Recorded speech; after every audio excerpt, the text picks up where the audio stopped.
मेहर बाबा की जय। अवतार मेहर बाबा की जय। अवतार मेहर बाबा की जय। प्रियतम मेहर प्रभु, हमारे बीच में उपस्थित होकर के हम सभी को आपके दर्शन तथा सहवास का आनंद देकर हमारा मार्गदर्शन कीजिए, यही आपसे प्रार्थना। थैंक यू बाबा। जय बाबा।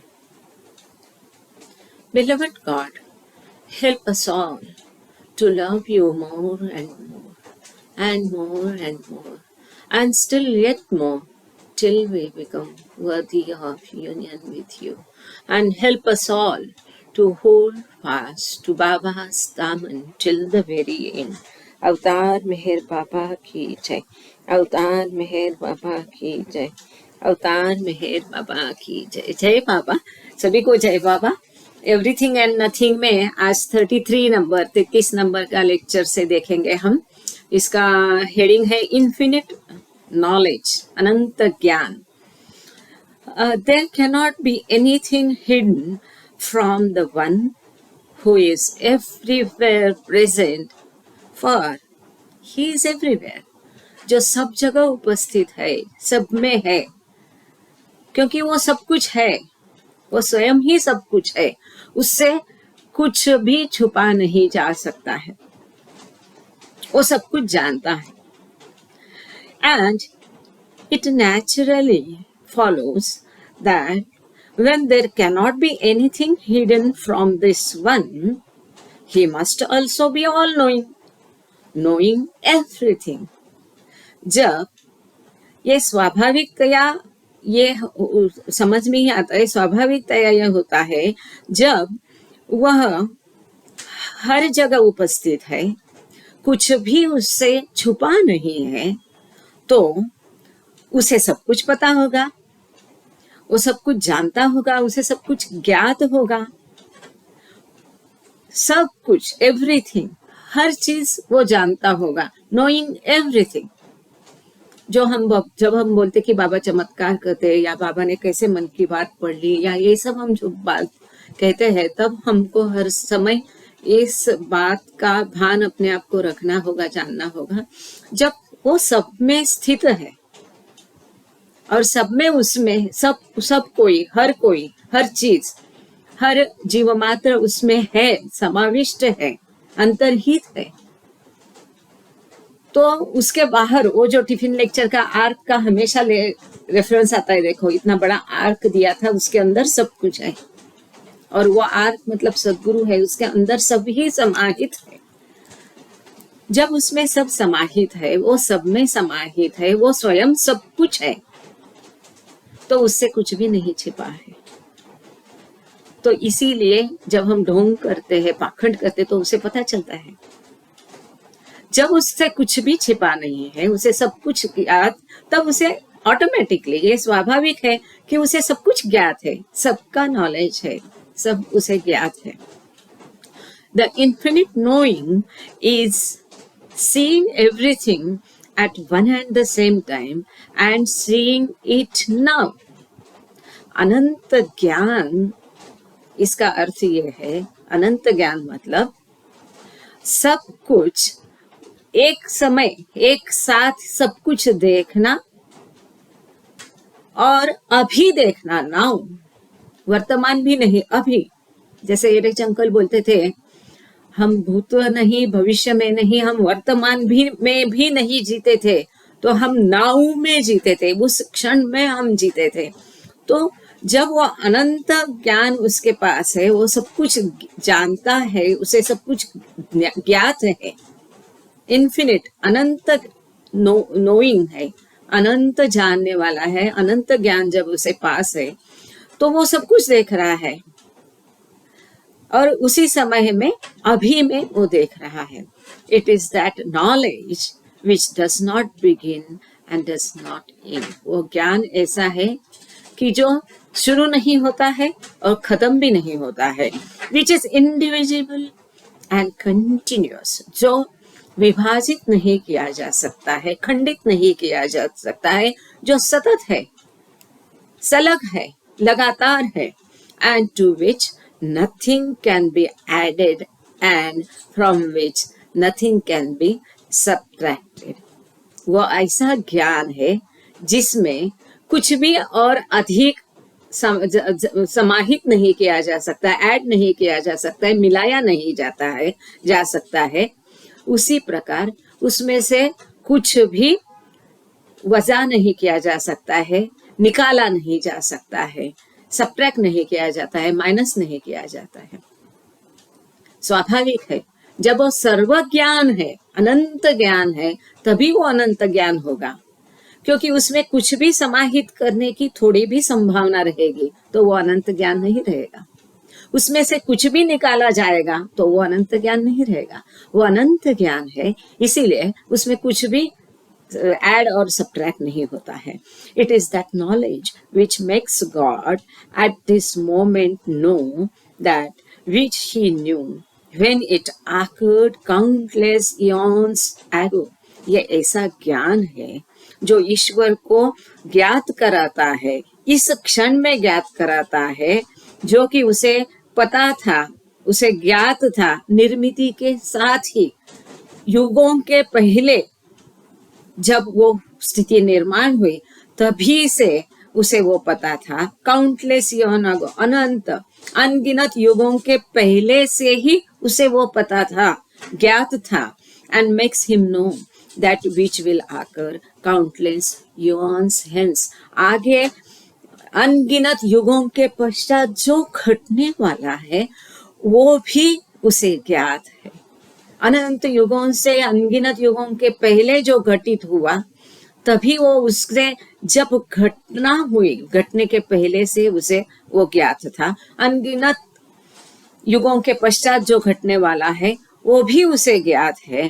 That knowledge which makes everything known to God simultaneously and now, वह ज्ञान जो ईश्वर को अभी इसी क्षण में और सतत साथ में ही उसे ज्ञात कराता है। सर्वज्ञ, सतत सर्वज्ञ। It is the knowledge of the perfect masters and the अवतार। ऐसा ज्ञान किसका होता है? जो सद्गुरु और अवतार है उनका ऐसा ज्ञान होता है। कैसा ज्ञान होता है वो? एक साथ, एक समय, अभी में उनको सब कुछ ज्ञात है, जो पहले घटित हुआ, जो आगे घटने वाला है, और ऐसा ज्ञान है कि वो घटने के कई युगों पहले से ही उनको वो पता है।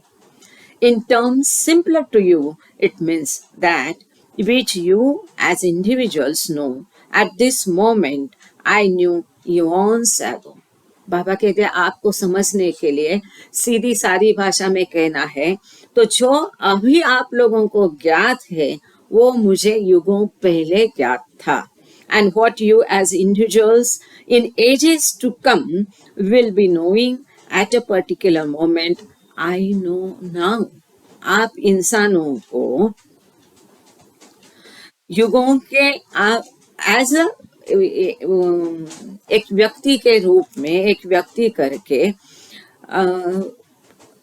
युगों के पश्चात भविष्य में जो भी आपको पता चलेगा, आपको ज्ञान होगा, एक विशिष्ट क्षण में भविष्य में आप लोगों को जो ज्ञान होगा वो मुझे अभी ज्ञात है। या ये कह सकते हैं कि आपको अभी, बाबा जो कह रहे हैं, आपको अभी जो पता है, आप अभी जो जानते हैं, अभी जो आपको ज्ञान है, बाबा कहते हैं मुझे युगों के पहले से ज्ञात है, मालूम था, पता था, जानता था। और आगे भविष्य में किसी क्षण में आपको जो कुछ पता चलेगा, ज्ञान मिलेगा, आप जानोगे, वो मैं अभी जानता हूँ, वो मुझे अभी ज्ञात है। मैं यहाँ जानबूझ के जानना शब्द यूज नहीं कर रही हूँ, वापर नहीं रही हूँ, क्योंकि जानना और ज्ञान, ज्ञात होना, दोनों में बहुत अंतर है। तो नॉलेज इज ज्ञान, तो हम इसे ज्ञान के तौर पे ही उपयोग में करेंगे। सही है ना Neha ji? Master of language यहाँ इतना एक्सपर्ट है तो उसके हम सहायता ले लेंगे। तो यहाँ पर ये 33 नंबर का जो है, धन्यवाद, एग्जैक्टली तो ज्ञान है बहुत विस्तृत है।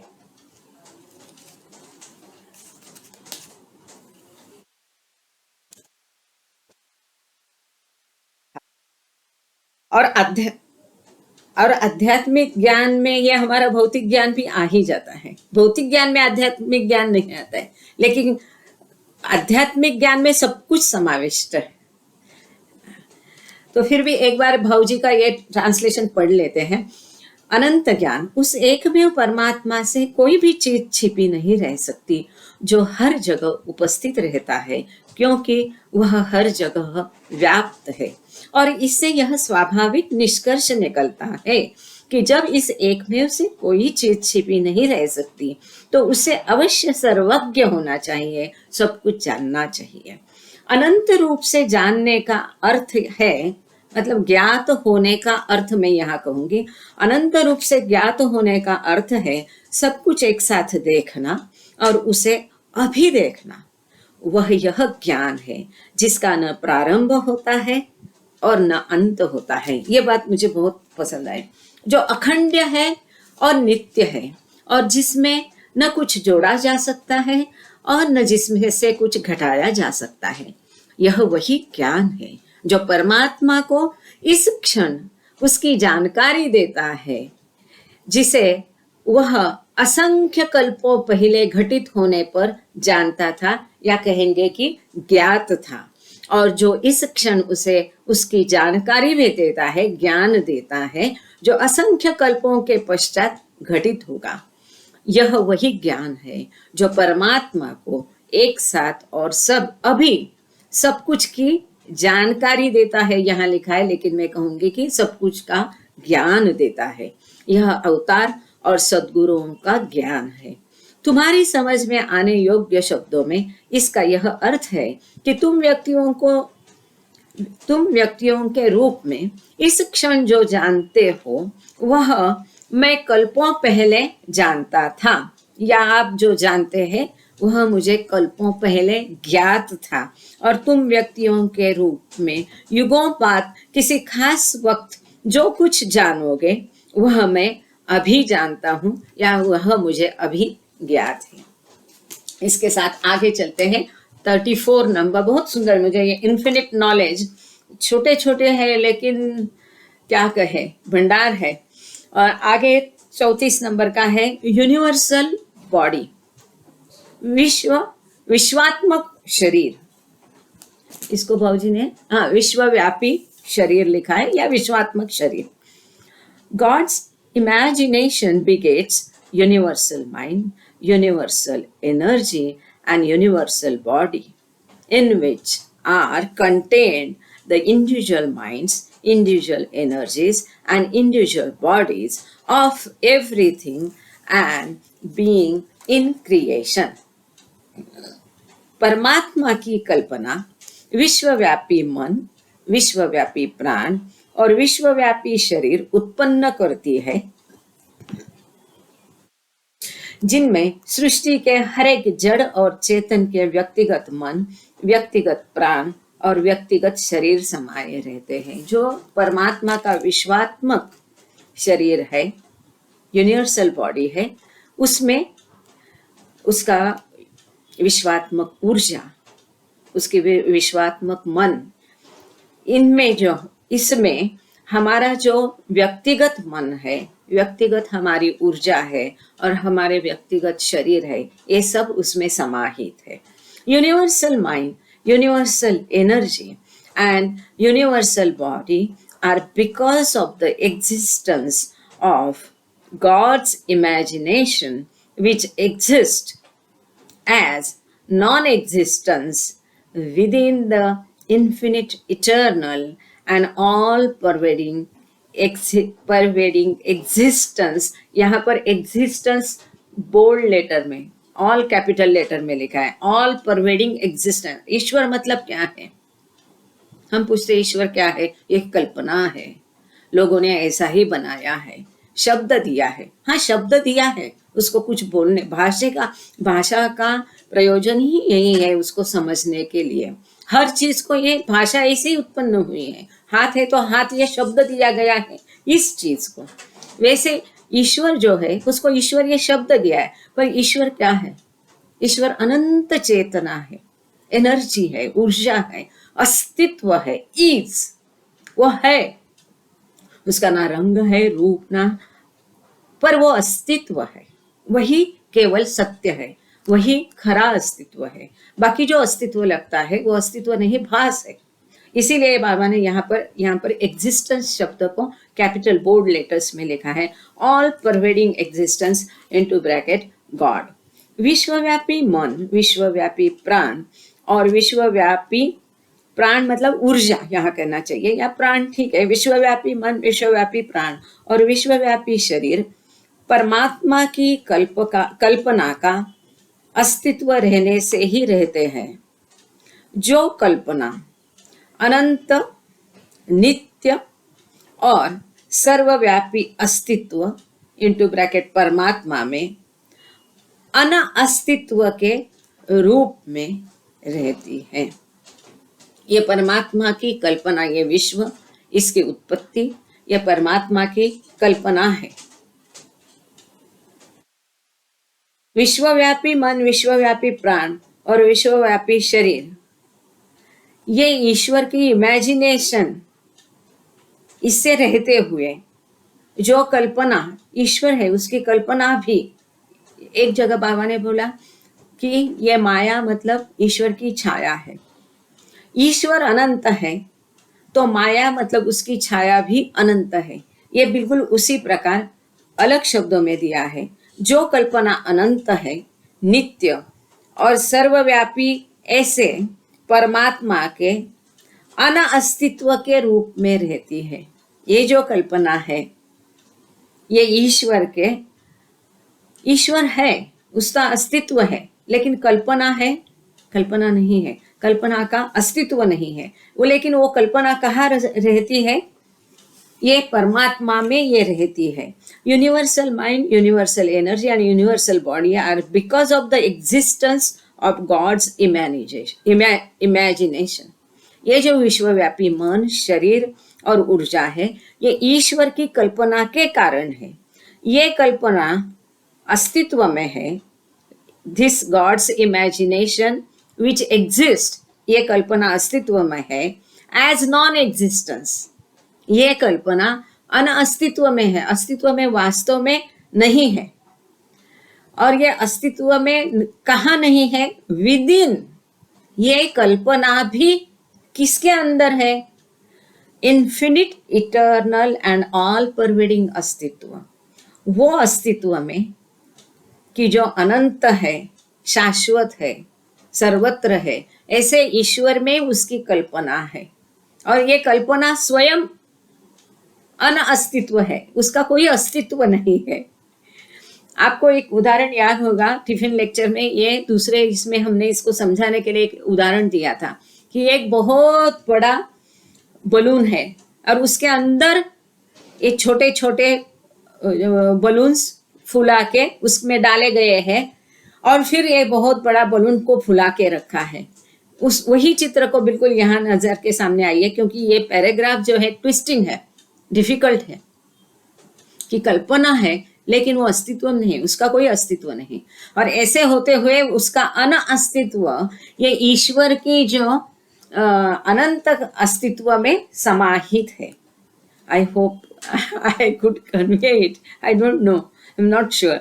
Individual minds, individual energies and individual bodies have no existence in themselves. आगे बाबा समझा रहते हैं कि व्यक्तिगत मन, व्यक्तिगत ऊर्जा और व्यक्तिगत शरीर वास्तव में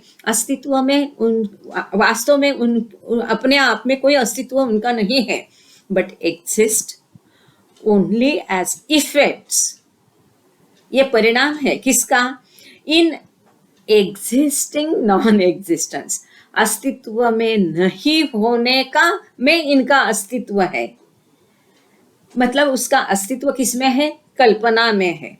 और कल्पना का अस्तित्व क्या है? नॉन एग्जिस्टेंस, ये कल्पना का अस्तित्व है। इसीलिए व्यक्तिगत मन, व्यक्तिगत ऊर्जा और व्यक्तिगत शरीर जो है ये परिणाम स्वरूप है अनअस्तित्व का अस्तित्व इसके परिणाम स्वरूप ये व्यक्तिगत ऊर्जा, शरीर और मन है। इन माई यूनिवर्सल, एक बार वापस पढ़ू, individual mind, individual energies and individual bodies have no existence in themselves, स्वयं का कोई उनका अस्तित्व नहीं, but exist only as effects, ये केवल परिणाम स्वरूप अस्तित्व में है। किसका परिणाम? इन एग्जिस्टिंग नॉन एग्जिस्टेंस, अनअस्तित्व का अस्तित्व के परिणाम स्वरूप ये अस्तित्व में है। गोरेख सर, आई होप आपको समझ में आ रहा है। यदि आपको कुछ भी शंका हो तो प्लीज डोंट हेजिटेट, आप यहाँ पर भी पूछ सकते हैं या बाद में भी फोन करके पूछ सकते हैं। I am sure he is not agreeable with this. In my universal body are contained all the gross bodies of all the innumerable beings and things in creation. बाबा कहते हैं मेरा जो विश्वात्मक शरीर है उसमें सभी जो अनंत जीवात्मा है उनके स्थूल शरीर इस विश्व में, इस निर्मिति में, इस सृष्टि में जितने भी जीवात्मा है, अनंत जीवात्मा है, जितने भी चीजें हैं, यहाँ चीजें क्यों लिखा है? क्योंकि पत्थर, धातु ये भी है ना, इनके कारण हमेशा बाबा ने बीइंग्स एंड थिंग्स ऐसा शब्द यूज किया है, ऐसा मुझे लगता है। तो इस विश्व में जितने अनगिनत जीवात्मा वस्तुएं हैं, इनके जो स्थूल शरीर है, ये सारे स्थूल शरीर मेरे विश्वात्मक शरीर में समाये हुए है ना? ये क्लियर है, बहुत इंपॉर्टेंट है और आगे भी है। ये तो सिंपल है, ये तो तुरंत सभी को समझ में आ गया होगा। Individual subtle bodies into bracket energies and mental bodies into bracket minds are part of my universal energy and mind. मेरा जो विश्वात्मक, मेरी जो ऊर्जा है या प्राण शरीर है और जो मेरा विश्वात्मक मनोदेह है या मन है, विश्वात्मक मन है, हमने ये पिछले बार देखा था कि गॉड रियलाइजेशन के बाद सदगुरु को अवतार का क्या है? विश्वात्मक शरीर प्राप्त होता है, जिस विश्वात्मक शरीर में विश्वात्मा, विश्वव्यापी मन, विश्वात्मक शरीर, और जिस विश्वात्मक शरीर में विश्वव्यापी मन रहता है। तो बाबा कहते हैं ऐसा जो मेरा विश्वात्मक ऊर्जा है, प्राण है, इसमें जो व्यक्तिगत सूक्ष्म शरीर है, मतलब एनर्जीज है, ऊर्जा है, प्राण है, और जितने व्यक्तिगत कारण देह है, ये सभी मेरे विश्वात्मक प्राण शरीर में और कारण शरीर में रहते हैं। इन शॉर्ट, जो बाबा का विश्वात्मक शरीर है उसके अंदर इस संसार सृष्टि की हर चीजों का स्थूल शरीर समाविष्ट है। जो बाबा का विश्वात्मक मन है उसमें, उसके अंदर इस संसार के हर किसी का मेंटल बॉडी है, मनोदेह है, कारण देह है, और जो बाबा का सटल बॉडी है या प्राण शरीर है या सूक्ष्म शरीर है, इसके अंदर इस निर्मिति की, इस सृष्टि की हर चीज और हर जीवात्मा का सटल बॉडी या सूक्ष्म देह उसमें समाहित है। In both universal energy and universal mind, there are no divisions. दोनों, जो विश्वात्मक ऊर्जा है या सूक्ष्म शरीर है और जो विश्वात्मक मन है, इसमें कोई विभाजन नहीं है। इसका अर्थ हमारा भी जो सटल सूक्ष्म देह और मनोदेह सबका एक है, उसमें कोई विभाजन नहीं है, क्योंकि ये विश्वात्मक सूक्ष्म देह में और विश्वात्मक मनोदेह में समाहित है, समाविष्ट है, उसमें अंतर्भूत है। Distance between a drop here and a drop there in the ocean makes no difference to each drop's relation to the ocean. समंदर में एक बूंद यहाँ, एक बूंद वहाँ, ऐसा रहने से समुद्र के साथ उस बूंद का जो नाता है, संबंध है, उसमें कोई फर्क नहीं पड़ता है। वो अनंत बहुत बड़ा दरिया है, उसमें एक बूंद यहाँ होगा, एक बूंद वहां होगा, उससे कोई फर्क नहीं होता, आखिर है तो वो बूंद समंदर में ही। Any drop within the ocean is within the entirety and homogeneity of the ocean। आखिर में कहाँ भी हो, वो जो बूंद है आखिर में वो पूरे संपूर्ण समंदर का एक हिस्सा है, और जो उसमें वो समंदर में एक रूप है, समरूप है, उसकी समरूपता है। मतलब हम जो व्यक्ति है, चाहे वहाँ हो, आप वहाँ हो, कोई देहरादून में है, कोई हमीरपुर में है, कोई बम्बई में है, कोई फर्क नहीं पड़ता है, आखिरकार हम सब एक है। हम विभाजित दिख रहे हैं लेकिन वास्तव में हम सब एक ही हैं। हमारा आत्मा अलग नहीं है। हमें जो प्रतीत होता है वो भास है, वो अस्तित्व नहीं है, अनअस्तित्व का वो कल्पना है। Distance between a drop here and a drop there in the ocean makes no difference to each drop's relation to the ocean. Any drop within the ocean is within the entirety and homogeneity of the ocean. There are no divisions in Paramatma. जितना अलग अलग तरीके से बाबा वही मुद्दे को हर बार समझा रहे कि पृथकत्व नहीं है, हम सब एक है। एकता के ये नो सेपरेटनेस, ना ही ईश्वर से हम विभिन्न हैं, आप स्वयं ईश्वर हो। इसलिए बाबा अलग अलग तरीके से उसको समझाने की कोशिश कर रहे हैं कि don't search me out of you, I am with in you. मैं आपकी सांसों से भी आपको करीब हूँ। जो बाहर नहीं है वो आप बाहर क्यों खोजते हो? आप और ये you and me are not way but one. मैं और आप अलग नहीं पर एक है। सागर में बूंदे कहीं भी हो, वो अलग नहीं है, वो संपूर्ण एक रूप है। ईश्वर विभाजा नहीं जा सकता है। कितना अलग तरीके से बाबा एक ही मुद्दे को समझा रहे कि there is no separate existence, सब एक है। There are no divisions in परमात्मा। परमात्मा में कोई विभाग नहीं है।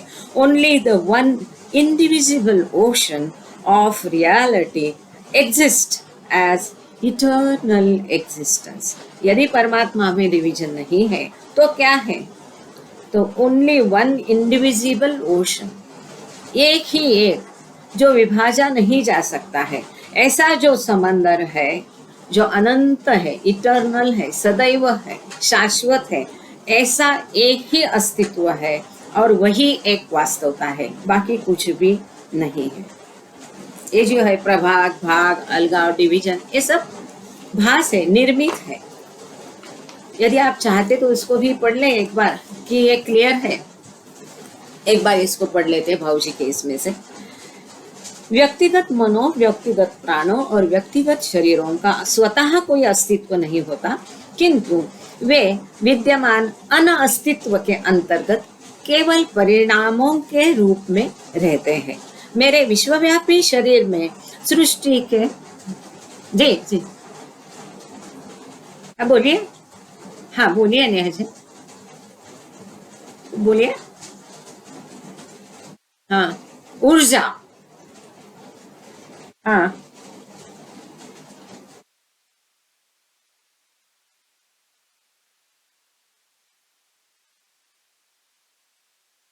Exactly, there you are.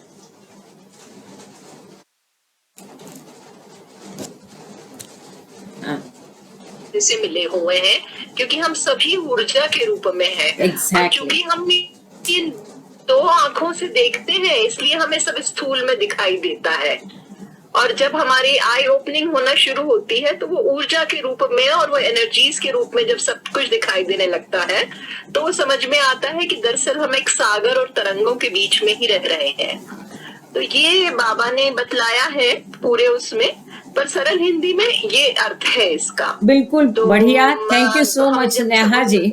हाँ, तो बिल्कुल बस मैंने सिंप्लीफाई करने के लिए कि एक पिक्चर जैसी आ जाए सामने नजर के साथ थोड़ा जोड़ना चाह रही थी। एग्जैक्टली, है ना?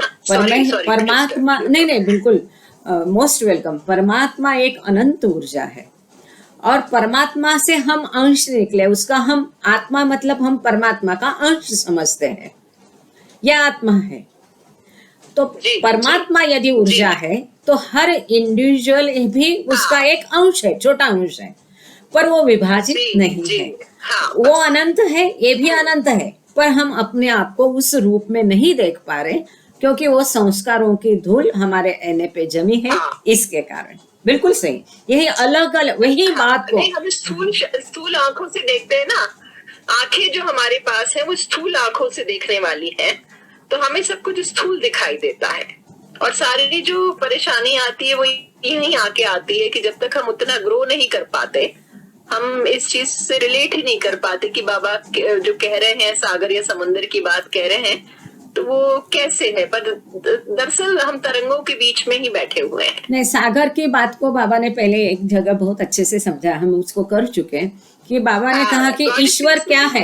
हाँ, बाबा ने ऐसा समझाया था कि ईश्वर में तो अनंत है, उसका न रंग है, ना रूप है, ना आकार है। तो ईश्वर को क्या क्या समझते? ईश्वर मतलब ऊर्जा, ईश्वर मतलब सत्य, ईश्वर मतलब लाइट। आपको ये इन गॉड्स हैंड याद होगा, इज इक्वल टू इक्वेशन बाबा ने दिए है। तो बाबा ने कहा कि आपको समझाने के लिए मैं एक उदाहरण देता हूं। मान लो कि ईश्वर मतलब एक अनंत सागर है, शांत है, और उसमें लहर उठती है। उसको पता नहीं कि मैं सागर हूँ, मुझ में अनंत शक्ति है, अनंत ज्ञान है, अनंत ऊर्जा है, मैं ईश्वर हूँ, ये कुछ भी नहीं जानता है। शांति से नींद की अवस्था में समझो वो सो पड़ा है। फिर उसमें लहर उठती है स्वयं को जानने की, कोहम। और ये लहर के साथ में जो बूंदे, फर्स्ट इच्छा, पहली इच्छा के साथ पहला संस्कार, वहां सृष्टि की निर्मित है। और ये जो सागर में बूंदे उठते हैं, वो भौजी का एक बहुत सुंदर गजल है। और ये बूंदे के अगल बगल में जो बबूले उठते हैं, तो ये बबूले मतलब आप हो, ऐसा बाबा ने। और बबूला पर जैसा हम हमेशा बोलते हैं कि वो बच्चे बबूले का खेल खेलते हैं, साबू का पानी से इतना बड़ा कलरफुल बबूला दिखता, हाथ में लेने जाओ क्या आता है? कुछ भी नहीं। तो ये सारे जो हमें दिखती है सृष्टि, जीव, शरीर, ये केवल बबूले है, वो कुछ भी नहीं है। उसमें पकड़ने जाओ तो हाथ में नहीं आएगा। तो बाबा बोलते हैं ये अभी आपको समझेगा नहीं, ये शास्त्र को जानने वाले बिल्कुल इसको एक्सेप्ट नहीं करेंगे। पर वो दिन, जिस दिन उनको ये समझ में असली ज्ञान, यही ज्ञान है असली, कि मैं ये शरीर नहीं हूँ, मैं ये समझता ये सृष्टि अस्तित्व नहीं है, वास्तव में कुछ भी नहीं है, वहां कुछ भी दिखता नहीं है, नथिंगनेस है, पर उसको ही मैं सब कुछ समझ रहा, इसी सृष्टि को एवरीथिंग समझ रहा हूँ। तो ये जो आपका अज्ञान है, ये जब अज्ञान जाके आपको सही ज्ञान प्राप्त होगा, उस दिन आपको एहसास होगा, पता चले। जैसे कि स्वप्न का बाबा ने दूसरा उदाहरण दिया है, इतना कुछ स्वप्न में होता है, पर जागने के बाद वो कुछ भी अस्तित्व में रहता है, आप जाते हैं नथिंगनेस हो जाता है। बिल्कुल जिस दिन हमको वो ज्ञान सही में प्राप्त होगा, तब हम इस चीज को समझ जाएंगे। ये बबूले वाले की और स्वप्न वाले बहुत सुंदर दो उदाहरण बाबा ने दिए कि जिसके माध्यम से हम थोड़ी कल्पना कर सकते हैं। सही है ना? Perfect ji. Thank you Neha ji. So इसलिए मैं आपको कहती कि आप जुड़े रहना। आगे चलते हैं। थैंक यू बाबा। जय बाबा। आगे चलते हैं। 35 नंबर का लेक्चर है, to know everything in a flash. पलक झपकते ही सब कुछ ज्ञात होना। वो बाबा कहते हैं कि जब ये क्या ज्ञान होना है, यही कि मैं ये शरीर नहीं हूं। असली ज्ञान, असली अस्तित्व, अपना मूल स्वरूप जानना, ये जानना, ये असली ज्ञान है। और बाबा कहते कि वो कैसा पलक झपकते हो जाता है। जब समय आता है तो वहां देरी नहीं होती है, आज कल परसों नहीं होता है। जब उस काबिल आप होते हैं, उसी क्षण, तुरंत और क्षण मात्र में, निमिष मात्र में वो उस आपको एक सेकंड में उसका ज्ञान हो जाता है। इसलिए ऐसा नहीं है कि उसके तैयारी के लिए भले आपको बहुत टाइम लगेगा, युगों लगेंगे, कई जन्म लगेंगे, लेकिन जब ज्ञान प्राप्ति है वो सेकंड्स में हो जाती है। इसीलिए ये जो है to know everything in a flash, पलक झपकते, मतलब पलक झपकते ही ज्ञात होना। How do I know everything? Baba कहते हैं मुझे सब कुछ कैसा ज्ञात है? The nature of the infinity complicated phenomenon, the universe is infinitely simple. The nature of the infinitely complicated phenomenon, ये विश्व का जो अनंत पेचीदा ऐसा स्वरूप लगता है, यह अनंत सादा है। But to know and understand this is infinitely difficult. परंतु ये ज्ञात होना और उसे समझना ये अनंत कठिन है, जटिल है। When you know what universal mind, universal energy and universal body are and what their relation is to individual mind, individual energy and individual body, you will understand how the perfect master knows everything। बाबा कहते हैं मुझे कैसे ये सब कुछ ज्ञात है। तो जब आप जान जाओगे, जब आपको ज्ञात होगा कि विश्वात्मक मन, विश्वात्मक शरीर और विश्वात्मक प्राण, इनका व्यक्तिगत मन, व्यक्तिगत शरीर और व्यक्तिगत प्राण के साथ क्या संबंध है, ये जब आप जान जाओगे तब आपकी समझ में आएगा कि सद्गुरु सब कुछ कैसे जानता है। सिंपल है कि वही वापस बलून का हम उदाहरण लेते हैं। एक बहुत बड़ा बलून और वो फुलाने के पहले उसमें छोटे छोटे बलून्स डाल दिए हैं। हम छोटे बलून्स है और वो विश्व या परफेक्ट मास्टर वो बहुत बड़ा बलून है, उसी के अंदर सब कुछ है। तो ये जो विश्वात्मक उसका शरीर है, उसी में हमारे व्यक्तिगत स्थूल शरीर है। उसका जो विश्वात्मक मन है, उसमें हमारे विश्वात्मक मन शामिल है। उसका जो विश्वात्मक एनर्जी है, थैंक यू ताई, उसका जो विश्वात्मक सूक्ष्म शरीर है, उसमें हमारा व्यक्तिगत सूक्ष्म शरीर समाहित है। जब उसमें सब कुछ अंदर, उसी के अंदर सब कुछ है, मतलब हम नहीं है बल्कि वो है। जैसे हमें देखो एज एन इंडिविजुअल व्यक्ति करके हमें जैसे अपने बारे में पता है कि नहीं सब कुछ, तो हम वास्तव में क्या है, हम नहीं है जो हम समझ रहे मैं मेहर कृपा, तो मेहर कृपा नहीं है, हम क्या है, ईश्वर है। तो ये सारे व्यक्तिगत, नेहा जी है, तारा जी है, सुमंता जी है, सारे उस परमात्मा में समाविष्ट है। जब उसमें सभी स्थूल शरीर, मन और सूक्ष्म शरीर समाविष्ट है तो वो उनको जानेगा क्या, नहीं जानेगा। इसीलिए बाबा कहते हैं कि जब आपको ये संबंध समझ में आएगा, उस दिन आप जान जाओगे, उस दिन आपकी समझ में आएगा कि परफेक्ट मास्टर को सब कुछ ज्ञात कैसे होता है। This all comprehensive knowledge is obtained in a flash. ये संपूर्ण समावेशक जो ज्ञान है वो निमिष मात्र में, क्षण मात्र में उसे प्राप्त किया जा सकता है। But to know everything in a flash takes an eternity in the illusion of time, while you gradually die to yourself, while you gradually die to yourself। जब आप स्वयं अपने लिए मृत हो जाएंगे, मतलब हमारी खुदी नष्ट हो जाएगी, हमारा असली मृत्यु होगा, मतलब अहम नष्ट हो जाएगा। एक्चुअली बाबा कहते ये जो ज्ञान है ये भले निमिष मात्र में, सेकंड्स में मिल सकता है, परंतु इस भासमय जगत में, भासमय समय में आपको धीरे धीरे स्वयं को मारना होगा तब, और अनंतता तक। तो कई बार बाबा ने बताया है कि उसकी तैयारी जो है, ये जब ज्ञान प्राप्त होता है निमिष मात्र में, लेकिन उसकी तैयारी युगों तक करनी पड़ती है। तो यही बाबा इसको, या इसी चीज को बाबा ने यहाँ अलग शब्दों में यहाँ पर लिखा है। But to know everything in a flash takes an eternity in the illusion of time, while you gradually die to yourself। इसको भाव जी के यहाँ से एक बार पढ़ते हैं।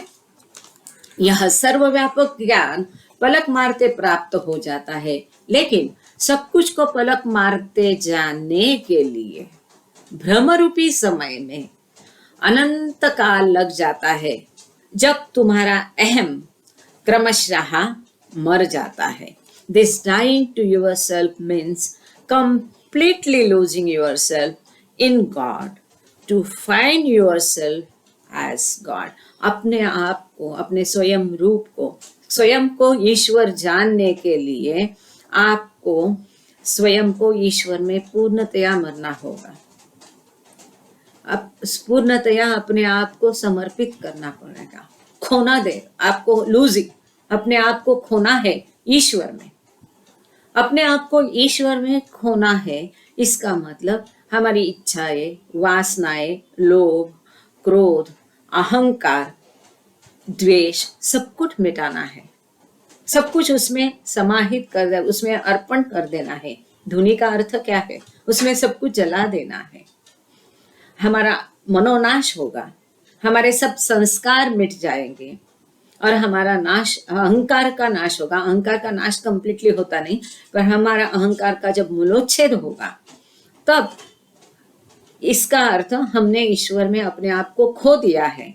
ये जब हम करेंगे तभी हम स्वयं ईश्वर बन जाएंगे, हम ईश्वर को जान जाएंगे, ईश्वर से समाहित हो जाएंगे, विलय हो जाएगा, उसमें लय हो जाएंगे। This dying to yourself, your false self, is not easy task. यह आपका जो झूठा मैं हूँ, इसको मरना, इसको मृत करना, इसका खत्म होना, ये आसान काम नहीं है। Raising a corpse to life is child's play compared to it. Raising a corpse to life is child's play compared to it. ये खुद ही को मारने के सामने एक मृत को जिंदा करना इजी है। मृत व्यक्ति को जिंदा करना आसान है, इसकी तुलना में इतना कठिन है खुद ही को मारना, स्वयं को मिटाना, अपना अस्तित्व, अपना सब कुछ अर्पण करना, ईश्वर में खो देना इतना कठिन है कि उसके सामने एक मृत को जिंदा करना भी आसान है। तुम्हारी इस झूठी हस्ती अहम को मारना सरल कार्य नहीं है। मुर्दा को जिंदा करना इस मारने की कार्य की तुलना में बच्चे का जैसा खेल है। एक बार मुर्दे को मारना आसान है, लेकिन ये खुद ही को मिटाना आसान कार्य नहीं है। आगे 36 नंबर का लेक्चर है नो, इसीलिए ये सारे लगातार है। पहले हमने क्या देखा? Infinite knowledge. अब इन्फिनिट नॉलेज क्यों है? क्योंकि बाबा ने आगे समझाया यूनिवर्सल बॉडी। अब यूनिवर्सल बॉडी के बाद आप आगे बाबा कहते हैं कि ये ज्ञान हमको कैसा पता है? ये आपको फल झपकते ज्ञान होगा, क्यों होगा, कब होगा, कैसा, वो आगे बाबा ने, ये सब इंटरलिंक्ड है। अब आगे का 36 नंबर का लेक्चर है नोइंग एंड नॉट नोइंग, जानना और नहीं जानना, या ज्ञात होना और नहीं ज्ञात होना।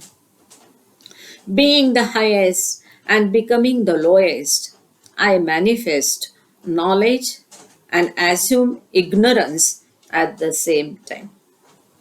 बाबा कहते हैं मैं ऊंचे से ऊंचा होने के साथ में मैं नीचे से नीचे अपना प्रगटीकरण करता हूं। Being the highest and becoming the lowest, मैं बन जाता हूं, आप में आकर लोएस्ट बन जाता हूं। ये करके मैं क्या करता हूँ? I manifest knowledge and assume ignorance. ये करके मैं ज्ञानता का प्रगटीकरण करता हूँ और उसी साथ में मैं अज्ञानता को भी धारण करता हूँ। बाबा के एक एक सेंटेंस एकदम सिक्सर होते हैं, बहुत सुंदर है। कैसा समझाया ये हम सोचना चाहिए कि बाबा ने मौन होने के बावजूद इतना मुश्किल, इसका कठिन कैसे समझाया होगा। और यदि वो सामने वाला परफेक्ट वर्ड नहीं यूज करता था तो बाबा उसको बिना थके बार बार 10 बार उसको समझा के वही वर्ड लिखवा देते जो उनको एक्सपेक्टेड है। इसीलिए मैं हमेशा कहती हूँ कि जब उस परमात्मा में मौन होने के बावजूद इतने कष्ट लेकर हमारे लिए ये सब कुछ ज्ञान भंडार छोड़ा है, तो हमारा फर्ज बनता है एक बार उसको पढ़ना है, सुनना है। और बार बार पढ़ने का, सुनने का तो आनंद कुछ और ही है, नेहा जी जानते हैं। ऊंचे से ऊंचा होने और नीचे से नीचा बनने के कारण मैं ज्ञान प्रकट करता हूं और साथ ही साथ अज्ञानता धारण करता हूं। परमात्मा कैसा है? अनंत है, हाईएस्ट ऑफ द हाई है, निराकार है, निर्गुण है, उसका कोई रूप नहीं है। फिर ऐसे निर्गुण को भक्ति करना हमारे लिए आसान होए, इसीलिए वो निर्गुण निराकार हमारे ऊपर तरस करके, दया करके वो अपने आप को सीमित रूप में लाता है, बंधन में लाता है, हमारे स्तर पर वो आता है ताकि हम उससे देख सके, उससे बात कर सके, उससे अपनी समस्याएं बांट सके, अपना प्रेम वो हम सबको प्रत्यक्ष बांट सके। तो हमारी लेवल पे वो नीचे की नीचतम लेवल पर वो हमारे स्तर पर क्यों आता है, ऊंचे से ऊंचा होने के कारण बावजूद वो हमारे स्तर पर आता है, और उसमें वो अपना जो अनंत ज्ञान है उसका प्रगटीकरण करते ही है, साथ में वो अज्ञानता भी धारण करते हैं।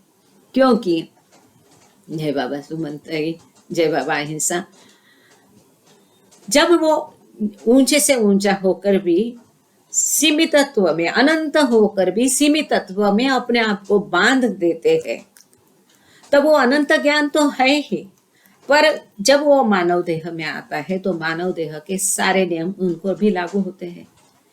शरीर को कष्ट होगा तो वो कष्ट भी उनको भुगतना पड़ेगा, भोगते हैं, हमारे लिए वो सहते हैं। परंतु बाबा कहते कि मेरी जो अनंत आनंद अवस्था है, इसके कारण मैं ये विश्वव्यापी जो सफरिंग्स है, यातनाएं हैं, झेल सकता हूँ, सह सकता हूँ। तो इसी प्रकार बाबा कहते कि मैं ज्ञान का प्रकटीकरण करता हूँ, साथ में मैं अज्ञानता भी धारण करता हूँ। Even though I know a certain thing will happen within a month, I may chalk out plans as if it was not to occur for years. बाबा कहते हैं मैं यद्यपि जानता हूं कि कोई एक घटना, कोई एक चीज कई महीने तक, कई लंबे अरसे तक घटने वाली नहीं है। सॉरी, मैं उल्टा बोल दिया, आई एम सॉरी। यद्यपि मैं जानता हूं कि कोई एक घटना एक महीने में ही होने वाली है, घटने वाली है, फिर भी मैं ऐसे योजनाएं बनाता हूं कि जैसे कई सालों तक, युगों तक वो घटना नहीं घटने वाली हो। इस प्रकार से योजनाएं मैं बनाता हूं। अगेन नोइंग, वापस बाबा कहते हैं knowing that an event will not take place for years, I appear to expect it to happen shortly. फिर जबकि मुझे ज्ञात होता है कि ये प्रसंग कई साल तक घटने वाला नहीं है, ये घटना कई सालों तक घटने वाली नहीं है, ये मुझे ज्ञात होता है, मैं जानता हूं। इसके बावजूद मैं ऐसा दिखाता हूं, आई अपीयर टू एक्सपेक्ट, मैं ऐसा दिखावा करता हूं, मैं ऐसा दिखाता हूं कि मैं उसकी अपेक्षा कर रहा हूं कि वो अभी कुछ दिनों में, थोड़े ही टाइम में वो घटना घटने वाली है।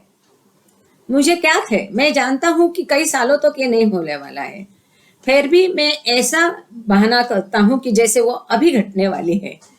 और इसकी एक सुंदर स्टोरी है, मैं एकदम शॉर्ट में आपको बताती हूँ। क्योंकि क्या हुआ कि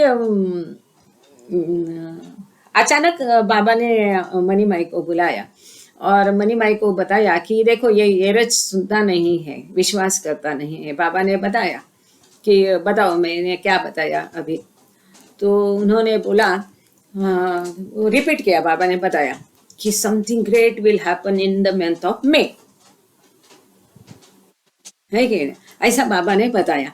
और फिर वो बोलते हैं कि बाबा बार बार उसके बारे में चिंता कर रहे थे कि कैसा होगा, क्या होगा, क्या होगा, भयंकर घटने वाला है, 2 महीने में भयंकर घटने वाला है। ये मनी माई को बोला, एरज काका को बोला, मंडली को बोला। तो एरज काका तो वो कहते हैं कि बाद में बाबा कहते हैं कि I am going to break my silence. तो कुछ भी नहीं, वो रिएक्शन ही नहीं देते हैं।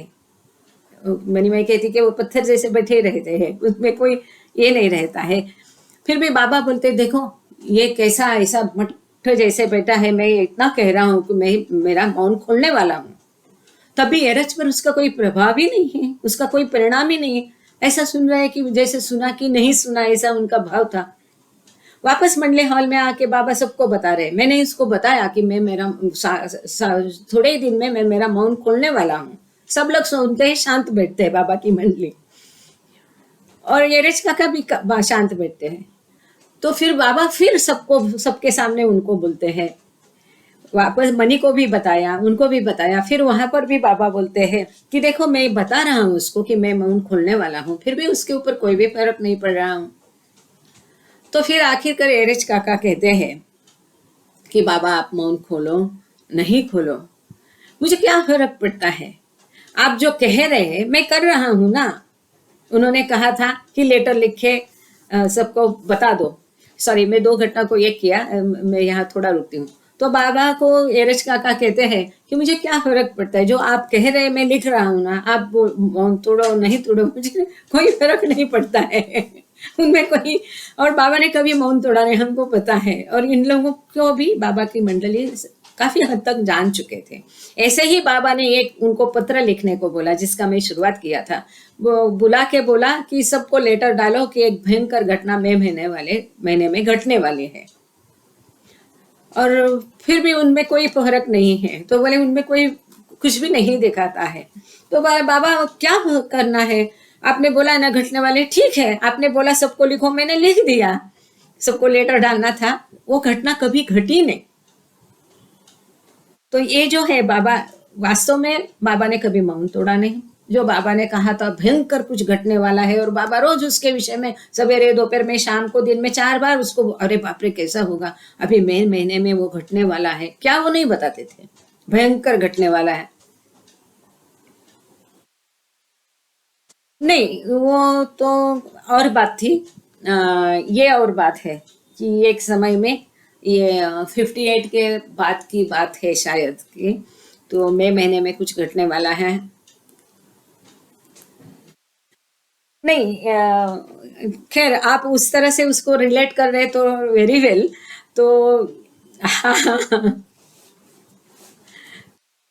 नहीं नहीं नहीं, ये उसी साल के मई महीने की बात बाबा कर रहे हैं, और तब तो मेरा मैं तो बाबा के बाद अभी गई है। तो हाँ, तो वो कुछ बाबा कहते थे भयंकर, ये देखो इसके अंदर से हम कभी समझ नहीं पाएंगे, ऐसी कई बातें हैं। मैं तो सोच रही थी कि इसकी एक लिस्टिंग करो कि जो ऐसे गूढ़ है लेकिन समझ में नहीं आ रहा है, आज तक नहीं आया, किसी की समझ में नहीं आया, ना आने वाला है। बाबा का क्या अर्थ था इसका कहने का, इसलिए मेरे पिताजी हमेशा कहते हैं कि बाबा की लैंग्वेज जो है, उनकी लैंग्वेज है, हमारी समझ में नहीं आएगी। उनका समय जो है उनका समय है, हमारा समय नहीं है।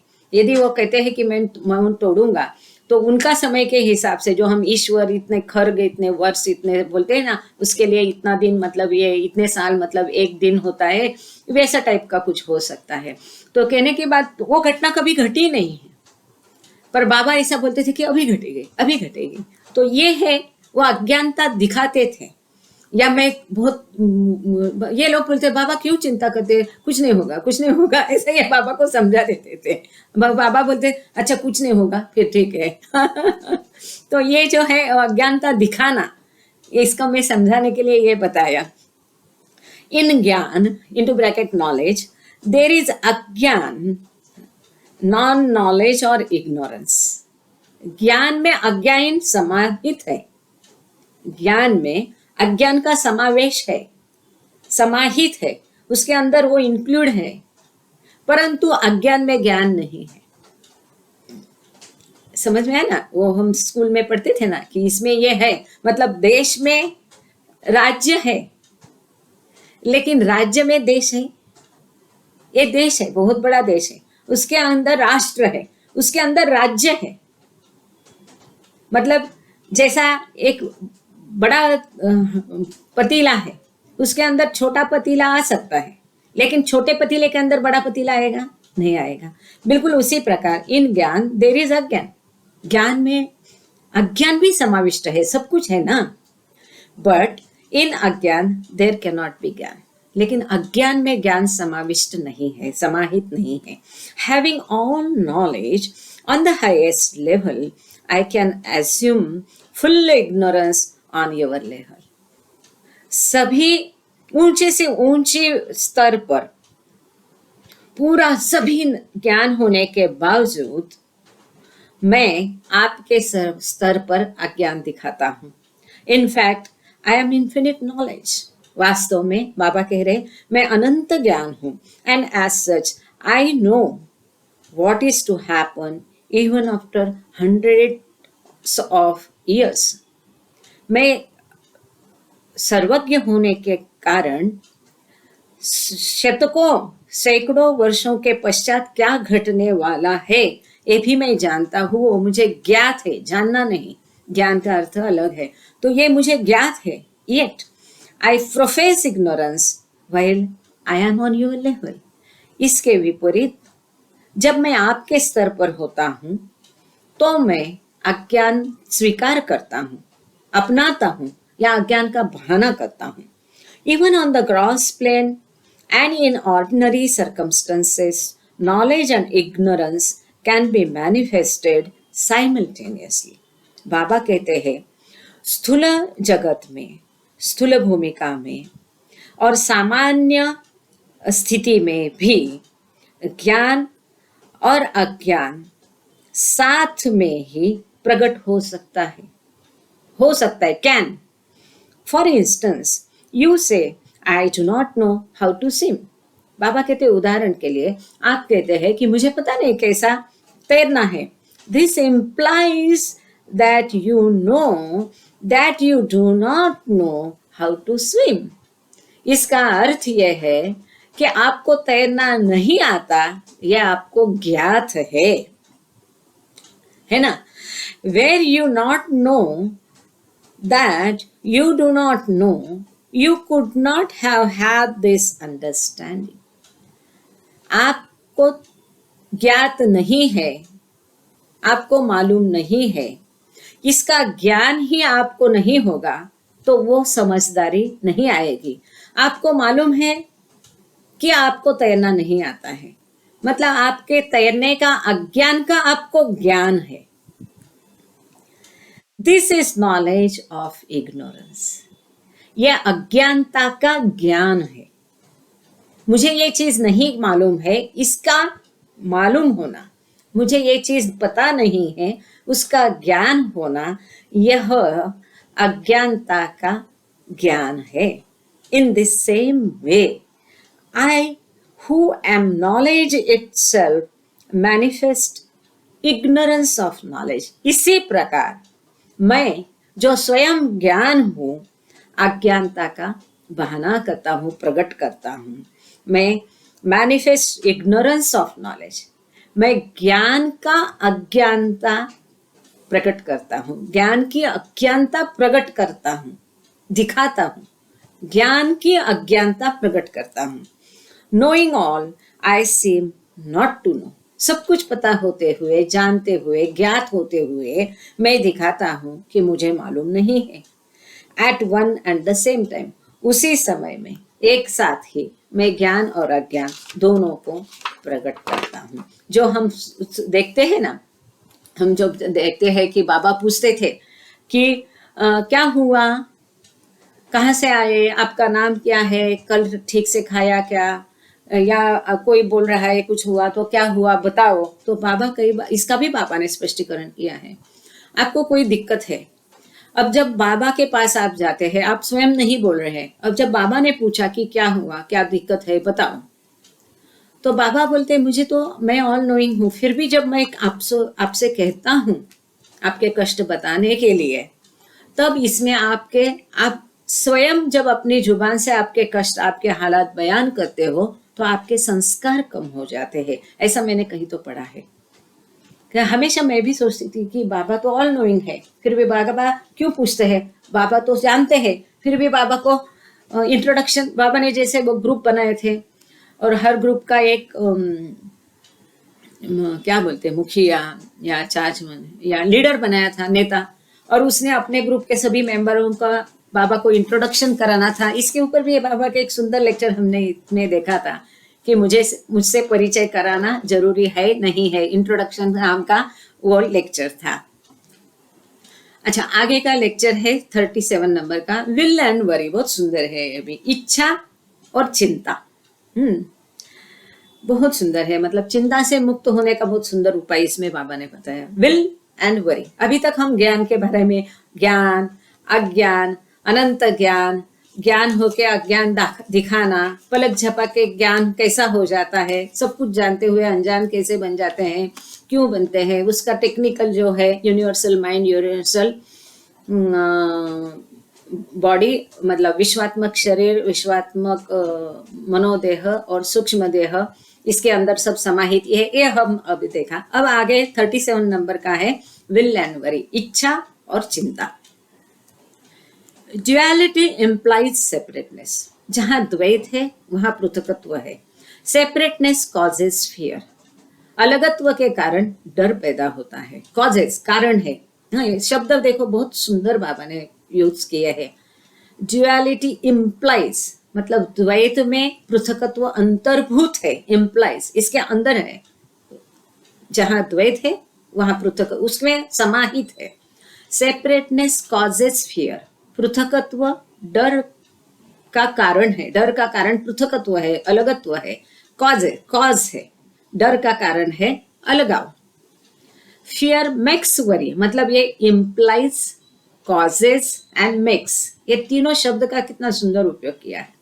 फियर मेक्स वरी, डर के कारण, डर चिंता उत्पन्न करता है। तो क्या होता है, द्वैत में अलगत्व अंतर्भूत है।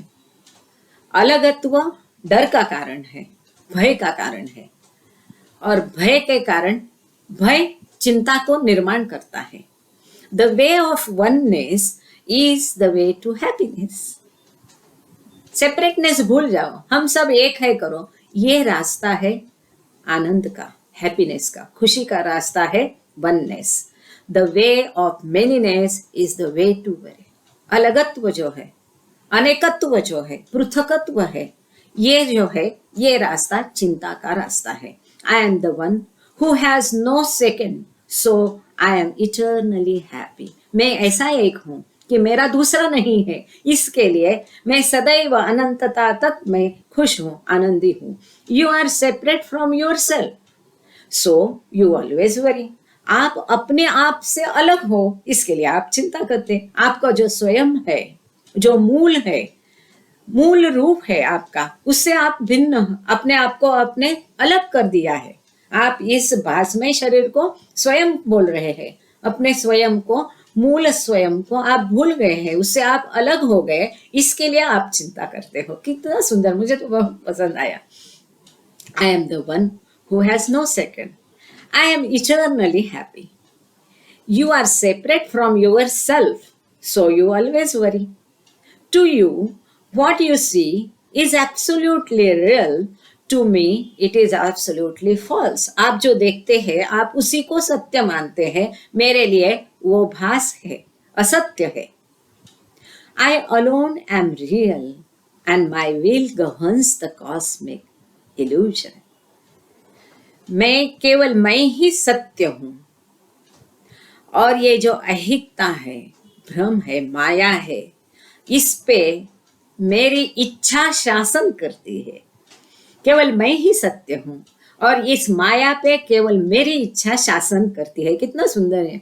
It is the truth when I say that the waves do not roll and the leaves do not move without my will. Baba कहते, मैं जब कहता हूं कि एक पत्ता भी मेरी इच्छा बिना हिलता नहीं, और ये लहर भी समंदर में, पानी में मेरी इच्छा बिना उठती नहीं, ये सत्य है। मराठी में एक ये बहुत सुंदर काव्य है। तुझिया श्वासे पान ही हलते, स्पर्शे तुझिया फूल ही फूलते, कि ईश्वर की इच्छा बगैर एक पत्ता भी नहीं हिलता है, और ये वास्तव है, ये सत्य है। The moment the intensity of your faith in my will reaches its height, you say goodbye to worry forever. बाबा कहते हैं, जिस क्षण मुझ पर कि आपका विश्वास प्रगाढ़ होकर गहरा होता है, और उसकी उच्चतम स्थिति पर पहुंचता है, तब आप चिंता को हमेशा के लिए भूल जाओगे, छोड़ दोगे, गुड बाय करोगे। कितनी सॉरी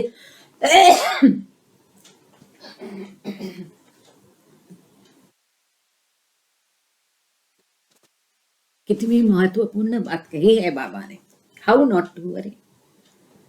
बाबा कहते हैं जो लोग चिंता करते हैं उनका बाबा पर विश्वास नहीं, ऐसा हम कह सकते क्या? जो बाबा कहते हैं मुझ पर जो आपका विश्वास है, जिस क्षण वो विश्वास प्रगाढ़ हो जाएगा, गहन हो जाएगा, उच्च स्थिति में पहुंच जाएगा, उस क्षण आपकी चिंता खत्म हो जाएगी। क्यों? क्योंकि वही कर्ता कर्विता है, सब कुछ उसकी इच्छा से होता है, उसकी मर्जी के बिना कुछ भी नहीं होता है। वो हम समझते हैं कि मुझे यूं करना था, अरे मैंने काश ऐसा किया होता, काश मैंने वैसा किया होता, आगे क्या होगा, अरे मेरी ये गलती हो गई, या मुझे ये करना था, मैंने क्या किया, ये सब हम मानते हैं। ये वास्तव नहीं है। वास्तव यह है कि उसकी मर्जी के बिना कुछ भी नहीं होता है, जो भी घटता है उसकी मर्जी से घटता है। इस पर जब हमारा विश्वास पूर्ण प्रगाढ़ हो जाएगा, तब हम चिंता करना छोड़ देंगे। Then all that you suffered and enjoyed in the past, together with all that you may experience in the future, will be to you the most loving and spontaneous expression of my will, and nothing will ever be able to cause you worry again.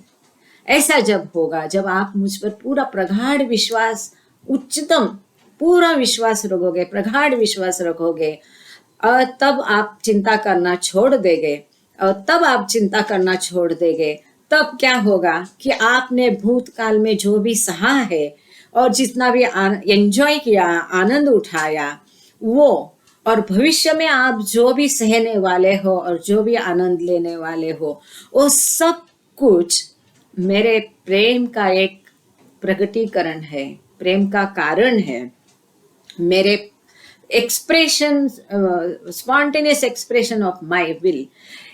तब आप पूरी बहुत प्रेम से उसको स्वीकार करेंगे, क्योंकि आप जान जाओगे कि वही मेरी इच्छा है, ये मेरी इच्छा के कारण ये सब हो रहा है, हुआ है, होने वाला है, ये आप जानोगे, और तभी आपको कुछ भी आप चिंता करने के चिंता नहीं करोगे, और कुछ भी स्थिति आपको कभी भी वापस चिंता करने नहीं देगी। Nothing will ever be able to cause you worry again.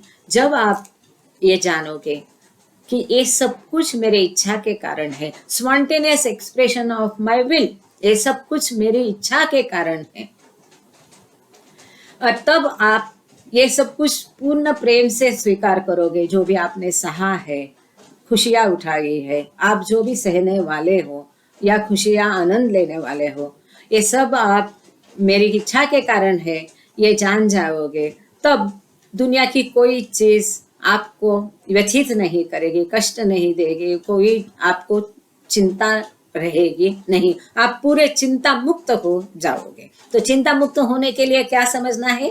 सब कुछ उसकी मर्जी से घटता है। Live more and more in the present, which is ever beautiful and stretches away beyond the limits of the past and future. आप वर्तमान में जियो, अधिक से अधिक वर्तमान में जियो, ऐसा वर्तमान जो कि भूत और भविष्य की पूरी सारी सीमाएं लांघ कर स्थित है। ऑलवेज बाबा हमेशा कहते हैं कि लिव इन प्रेजेंट। जब भी आपको इच्छा चिंताएं होती है, आप अपने मन को ये बताइए कि लिव इन प्रेजेंट, ना भूतकाल को याद करो, ना भविष्य की चिंता करो। Live in present, live in now. If at all you must worry, let it be how to remember me constantly.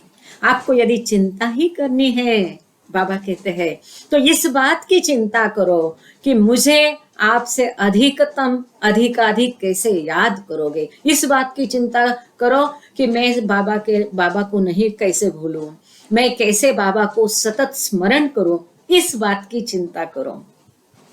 This is worthwhile worry because it will bring about the end of worry. यही एक चिंता उचित है, जो कि बाकी सारी चिंताओं का अंत कर देगी। तो आज से तय रहा, जितने भी अभी यहाँ उपस्थित है ग्रुप में, जो भी सुन रहे हैं, जो भी बाद में रिकॉर्डिंग को सुनेंगे, एक ही चिंता हमें करनी है कि बाबा का स्मरण सतत कैसे करना है। ये सारा घटता है उनकी मर्जी से घटता है, हमारे हाथ में कुछ भी नहीं है। हम वर्तमान में जीना है, एक ही चिंता करना है कि सतत उनका स्मरण कैसा करें। ये एक चिंता हम करेंगे तो ये चिंता बाकी सारी चिंताओं की छुट्टी कर देगी। तो बहुत सुंदर है ये। If at all you must worry, let it be how to remember me constantly. Constantly. This is worthwhile worry. उचित चिंता है, because it will bring about, क्यों ये उचित चिंता है? क्योंकि ये चिंता, it will bring about the end of all other worries. Think of me more and more. मेरे बारे में अधिक अधिक सोचो. And all your worries will disappear into the nothing they really are. जितना आप मेरे बारे में अधिक सोचोगे, बाबा कहते हैं, तो आपकी सारी चिंताएं अदृश्य हो जाएगी, खत्म हो जाएगी, जैसे वो कभी थी ही नहीं. My will works out to awaken you to this. मेरी इच्छा आपको इस जागृति तक लाने के लिए कार्य करेगी. My will कार्य कर रही है, works, sorry, my will works, my will, बाबा कहते हैं my will works out to awaken you to this. इस मुद्दे तक, इसका क्या क्या मुद्दा, कि सब कुछ बाबा के इच्छा से घटता है, लिव इन प्रेजेंट, और एक ही चिंता करना कि मेरी सतत स्मरण कैसा करो. इसके प्रति आपको जागरूक करने के लिए मेरी इच्छा कार्य कर रही है. इसके बड़ा क्या एश्योरेंस हो सकता है. बहुत सुंदर है. वापस इसको एक बार पढ़ना. अब हम चलते हैं 38 नंबर का छोटा सा चंद लाइनों का एक लेक्चर है, उतना आज हम ले लेंगे. ये था विल एंड वरी. ओके, इच्छा और चिंता. 38 नंबर का है द जेस्ट ऑन माई चेस्ट. मेरा मजाक क्या ऑन माई चेस्ट, मेरी कीमत पर. भाऊजी ने क्या लिखा है, मेरी मजाक मेरी आफत. बहुत अच्छा किया है भाऊ ने. Thank you thank you thank you भाऊ कि मेरी आफत. बाबा ने ये लिखा है मेरी मजाक मेरी आफत. As the highest of the high, I am the wisest of the wise, yet I have allowed myself to perform and act more foolish than any fool ever would. Ever would. इस संसार का मूर्ख से मूर्ख व्यक्ति भी जो मूर्खता करेगा नहीं, उससे भी बड़ी मूर्खता मैं करने को, मैंने अपने आप को करने के लिए ऐसा परफॉर्म मैंने किया है. मैं, बाबा कहते हैं as the highest of the high I am the wisest of the wise. ऊंचे से ऊंचा होने के कारण मैं चतुरों से भी चतुर हूँ. ऊंचे से ऊंचा होने के कारण मैं चतुरों से चतुर हूँ. फिर भी I have allowed wisdom, wise, wisdom के लिए वाइज, चतुर, चतुर के नहीं, बुद्धिमान तो इंटेलिजेंट हो गया, शानपन तो मराठी हो गया. नेहा जी आप क्या कहते, कौन सा वाइज, वाइज, वाइजर मैन, चतुर, स्मार्ट, स्मार्ट, चतुर. यहाँ फुल, एक मिनट,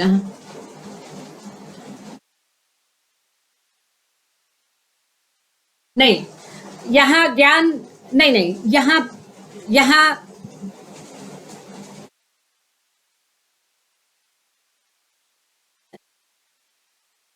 नहीं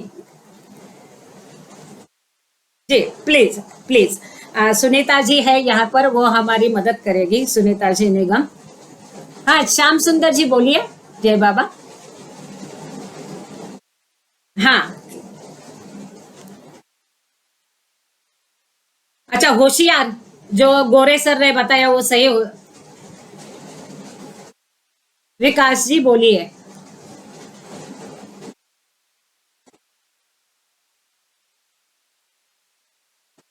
बुद्धिमान, ठीक है। अरे बुद्धिमान, ठीक है, थैंक यू। ये श्याम सुंदर जी, विकास जी, सभी को धन्यवाद। बुद्धिमान, आई एम सॉरी, और thank you so much Neha ji for bringing me to the correct word. Baba कहते मैं ऊंचे से ऊंचा होने के कारण मैं बुद्धिमानों से भी बुद्धिमान हूँ। इसके पश्चात, इसके बावजूद मैं अपने आप को ऐसा मूर्खतापूर्ण कार्य करने के लिए परमिट करता हूँ अलाउ करता हूँ, क्या अपने आप को इजाजत देता हूँ, करने देता हूँ, क्यों इस संसार का मूर्ख से मूर्ख भी ऐसा कार्य नहीं करेगा। खैर, हम इसको भावजी के इसमें ट्रांसलेशन पढ़ लेते हैं। मैं ऊंचे से ऊंचा, सर्वोत्तम होने से बुद्धिमानों में सर्वोपरि बुद्धिमान हूँ। बुद्धिमान करेक्ट है, बुद्धिमान हूँ। फिर भी मैंने खुद अपने को एक इतना मूर्खतापूर्ण कार्य करने दिया है जिससे अधिक मूर्खतापूर्ण कार्य कभी कोई मूर्ख न करेगा। And what is this foolish act of mind? ये कौन सी मेरी मूर्खतापूर्ण क्रिया है? ये कौन सी मूर्खता मैंने की है? क्रिएटिंग द क्रिएशन, इस विश्व की निर्मिति। मेरा यहाँ मूर्खतापूर्ण कार्य क्या है? सृष्टि की उत्पत्ति करना, इस सृष्टि की निर्मिति, ये मेरा मूर्खतापूर्ण कार्य है, ऐसा बाबा कह रहे इस लेक्चर में, डिस्कोर्स में। Creation is really a mighty joke but the laugh is at my own expense. इस सृष्टि की निर्मिति बहुत बड़ा मजाक है, पर वो मेरी कीमत पर है।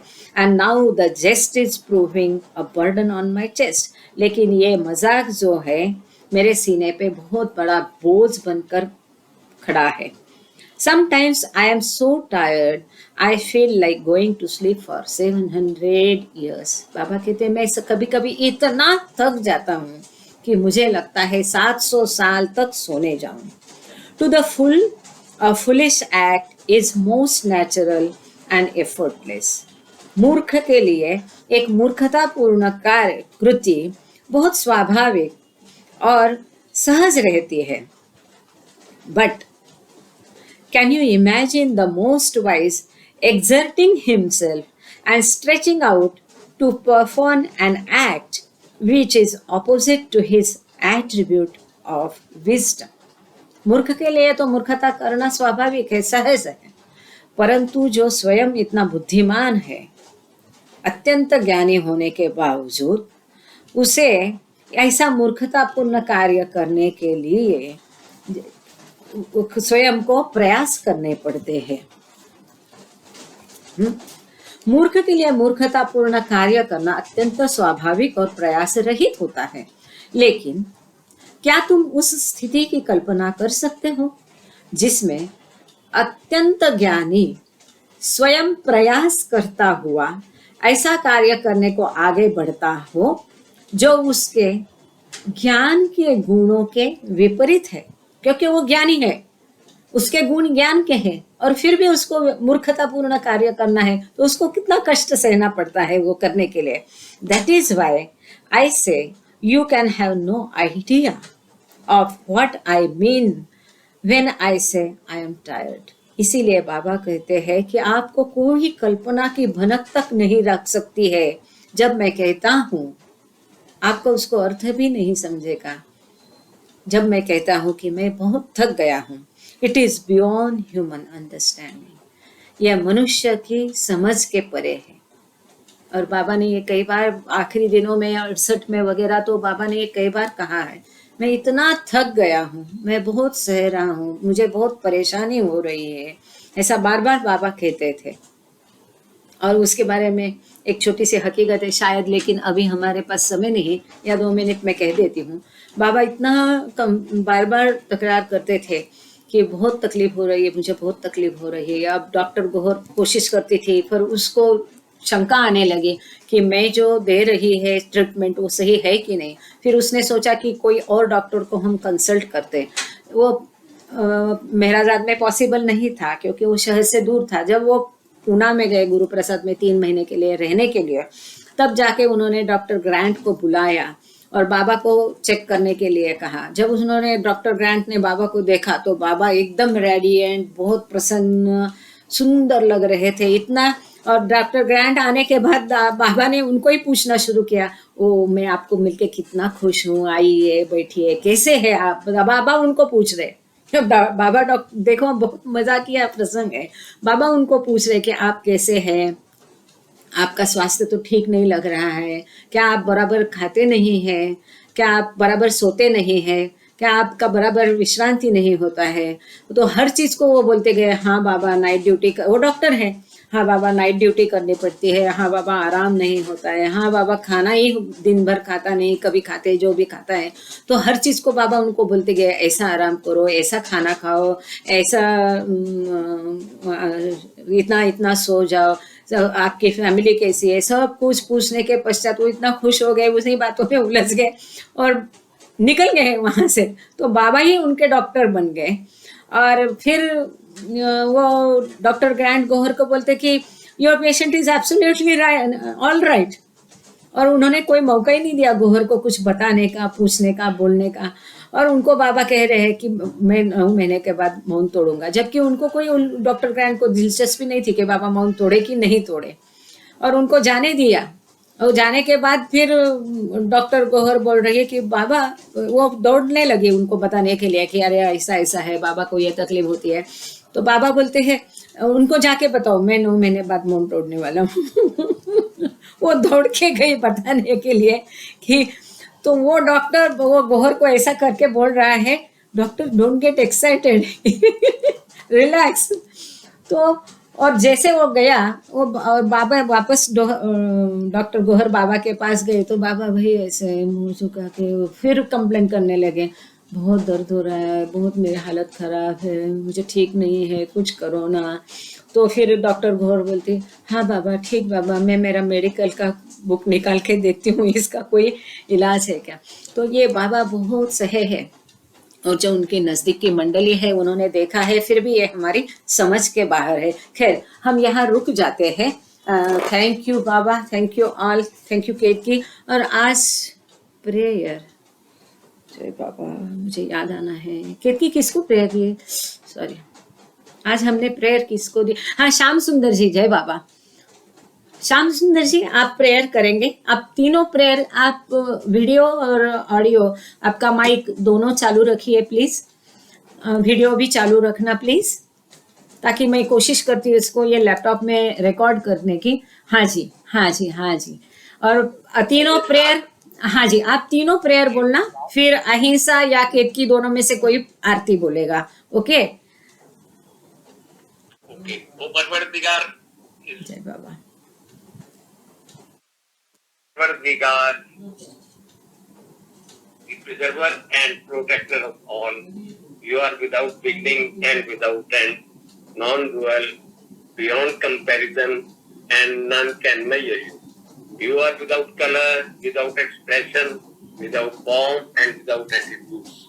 You are unlimited and unfathomable, beyond imagination and conception, eternal and imperishable.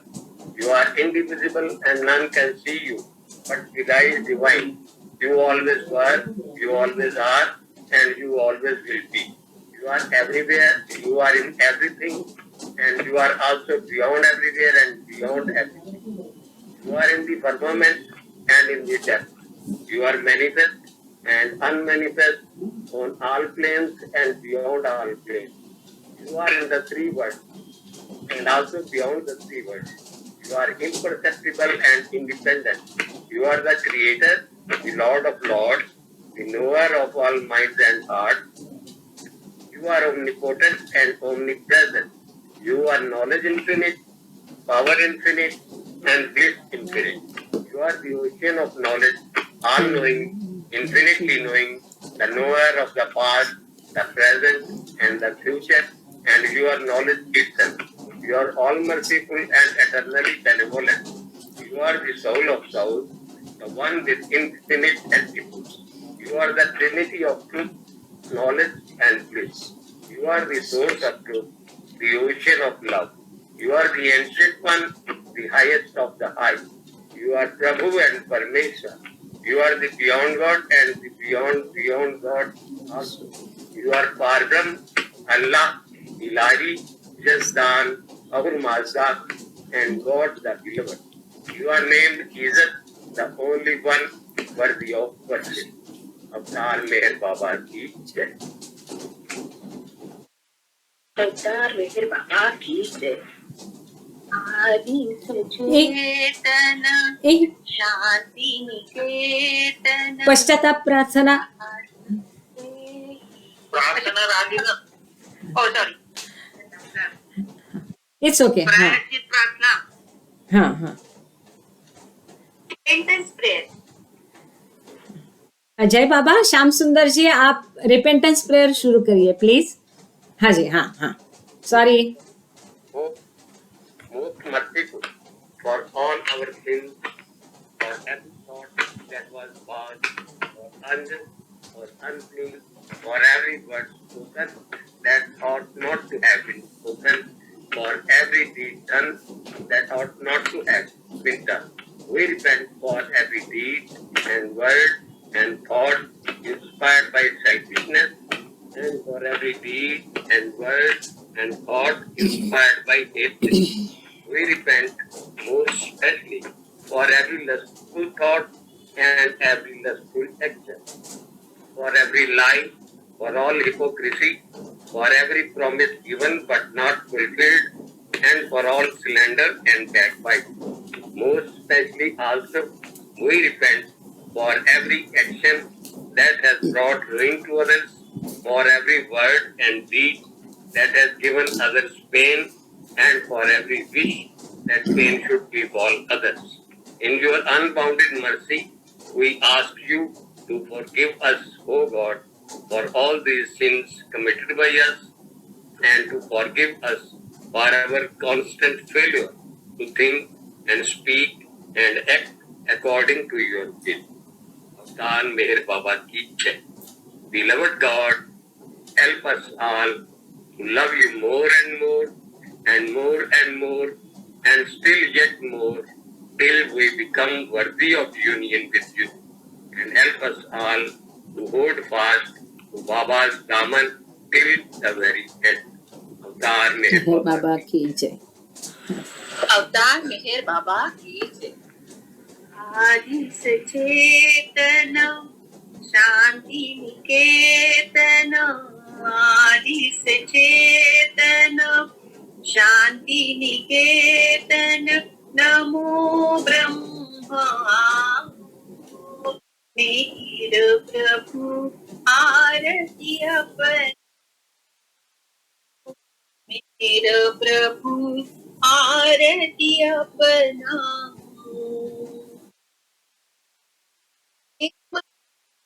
में ये जलाओ निबिड़ अंधेरा मिटता पाओ अपना सब कुछ तुम्हें चढ़ाओ अपना सब कुछ तुम्हें चढ़ाओ तुम मुझको सरसाओ मेरे प्रभु आरती अपनाओ मेरे प्रभु आरती अपनाओ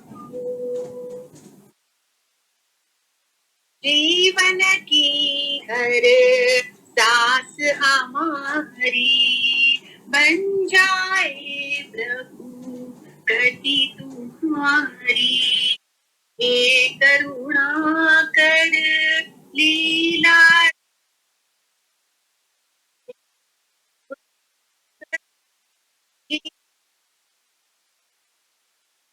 करुणा बरस मेरे प्रभु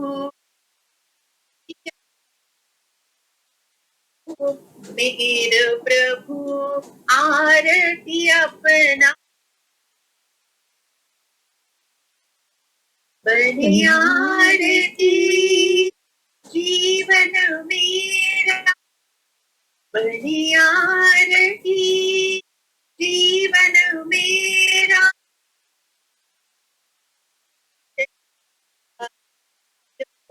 हे राम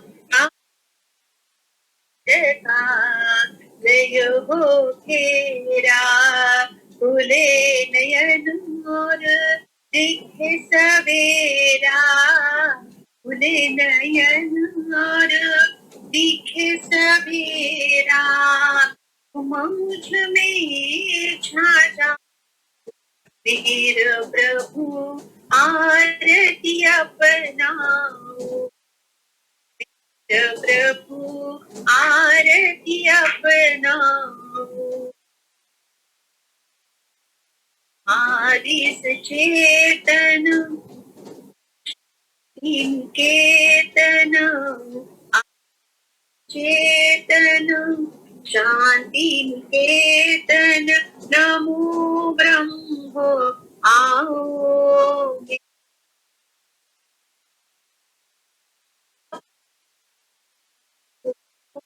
वीर प्रभु आरती अपनाओ वीर प्रभु आरती अपनाओ अवतार मेहर बाबा की जय।